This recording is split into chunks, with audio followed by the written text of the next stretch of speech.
নবী করিম সাল্লাল্লাহু আলাইহি সাল্লামকে সাহাবায়ে কেরাম জিজ্ঞেস করেছেন, হে রাসূল, আপনার আব্বা এবং আম্মার অবস্থা কি হবে? নবী করিম সাল্লাল্লাহু আলাইহি সাল্লাম কেঁদে ফেলেছেন, সাফ বলেছেন, আমি তাদের কোনো উপকারে আসব না। আল্লাহু আকবার। আপনি মনে করছেন নাকি যে ইয়া নবী সালাম আলাইকা বলি অমনি নবী সুপারিশ পাবেন? এত সহজ।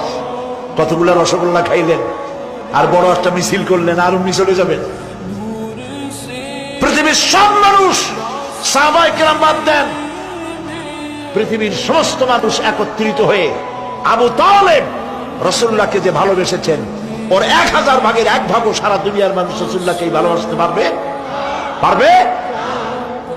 নিজের ছেলে আলীকে, আলী রাদিয়াল্লাহু তাআলা আনহুকে আলাদা বিছানায় শোয়াইয়া, ছোট্ট মানুষ হযরত আলী আলাদা জায়গায় রাখিয়া মুহাম্মদুর রাসূলুল্লাহ সাল্লাল্লাহু আলাইহি ওয়াসাল্লাম এতিম মানুষ তারে কলিজার সাথে বুকের মধ্যে আশ্রয় দিয়ে আগলে রেখেছেন বুক ভরে।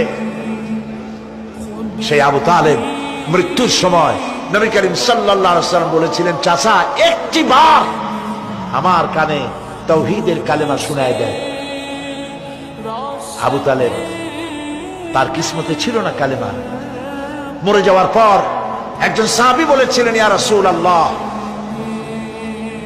মৃত্যুর সময় আবু তালেবের মুখ আমি নড়তে দেখেছি, তিনি কালেমা পড়েছেন সম্ভবত। রাসূলুল্লাহ সাফ বলেছেন, আমি শুনি নাই। এত ভালোবাসার পরেও হাদিস শরীফে এসেছে আবু তালেব জাহান্নামে যাবে। কোথায় যাবে? জাহান্নামে। সবচাইতে কম আযাব হবে কার? আবু তালেবের। কম আযাবটা কি?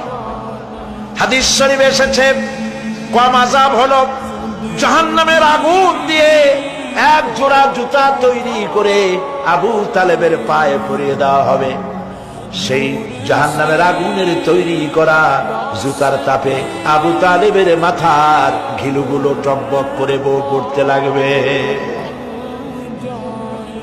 এত ভালোবেসে যদি কিয়ামতে উপায় না হয়, আপনি ইয়া নবী সালাম আলাইকা, ইয়া রাসূল সালাম আলাইকা আর কতগুলো জিলাপি খাইলেন, বড় একটা মিছিল করলেন। প্রিয় ভাই সব, এইসব বিদআত ছাড়ুন, এগুলি সুস্পষ্ট বিদআত।